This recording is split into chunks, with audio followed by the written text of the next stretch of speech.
फर्श के ऊपर कुर्लाते हुए बच्चों को देखा है, मैंने इस मुल्क के अंदर दूध के लिए तड़पते हुए बच्चों को देखा, और दूसरी तरफ मैंने उन बेगैरत दानिश्वरों को देखा है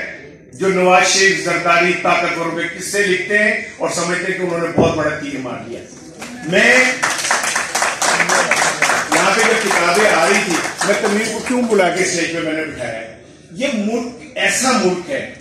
जिसके अंदर लोगों के सरों पे से दस्तार छीनना, उनके हल्क से निवाला छीनना, उनके चेहरों से खुदा की कसम अगर अल्लाह ने ये ताकत अपने पास ना रखी होती तो लोग रोज सुबह उठ के अपनी मर्जी से लोगों को जीने देते और अपनी मर्जी से लोगों को मरने देते। ये तो उसकी मेहरबानी है कि उसने जिंदगी और मौत अपने हाथ में रखी है। ऐसे दौर में अगर तनवीर जैसा आदमी जो लोगों के सरों पे दस्तार रख रहा है, उनको अवार्ड दे रहा है, उनको सर्टिफिकेट दे रहा है, मैं हंस रहा था कि यार ये पाकिस्तान में ऐसा भी हो सकता है कि कोई शख्स बगैर किसी मकसद के, और वो लोगों को उनको के काम पे सताइश करे। ये जो ऊपर इदारे बने हुए हैं, अलहमरा, ये वो सारे कंप्रोमाइज है, पॉलिटिकल है। इनके ऊपर बैठे हुए लोग अपने सियासी मकसद के तहत वहां अदीबों और दानिश्वरों को इज्जत देते या नहीं देते। एक बंदा ऐसा भी है जिससे गरज ही नहीं है, और वो उसने एक सिलसिला शुरू किया, और मुझे ये था कि इस साल बंद होगा, इस साल बंद होगा, इस साल बंद होगा, और उसने साबित किया कि अगर आपके अंदर जज्बा मौजूद है तो दुनिया की कोई ताकत आपका रास्ता नहीं रोक सकती। और मैं तो इस डॉक्टर तनवीर का इसलिए भी बड़ा मदाह हूं कि यार इसमें कहीं कोई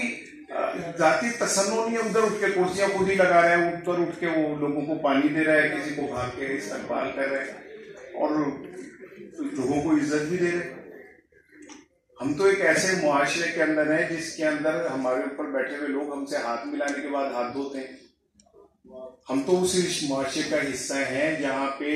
हम पे हुकूमत करने वाले लोग हमें एक अछूत कौम समझते हैं। ऐसे में अगर डॉक्टर तनवीर जैसे लोग जिंदा हैं तो मैं ये समझता हूं कि शायद अल्लाह अभी हमसे पूरी तरह नाराज नहीं हुआ। शायद कहीं पे हमारे लिए अभी बख्शिश है जो तनवीर जैसे लोग इस मुआशरे के अंदर जिंदा है। और मैं तो ये समझता हूँ कि तनवीर ने किसी को अवार्ड नहीं दिया। आज हम जितने लोग हैं, तनवीर साहब ये अब कहें ना कहें, बोले ना बोले, एक्चुअली हम सब आपको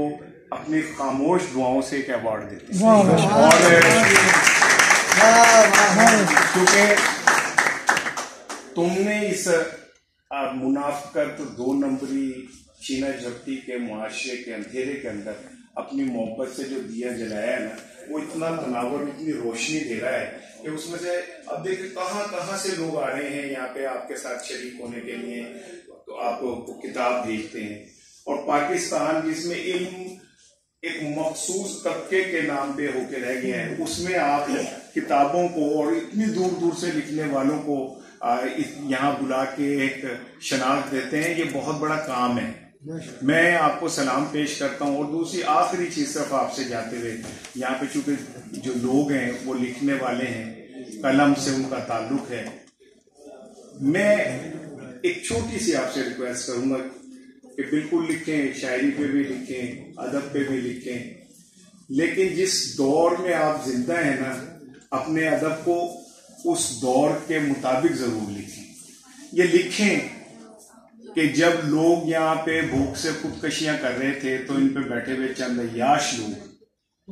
जमहूरियत के नाम पर और अवामी रहनुमाई के नाम पर इस मुल्क को नोच नोच के, खा खा के, पंजे गाड़ गाड़ के, जब कुछ भी नहीं रहा फिर भी वापस आते और आके देखते हैं कि कुछ बच तो नहीं गया। पाकिस्तान आप कहते हैं डिफॉल्ट होने से बच गया, और डिफॉल्ट कहते हैं किसको है? अगर मेरे हमसाए में लोग भूखे मर गए,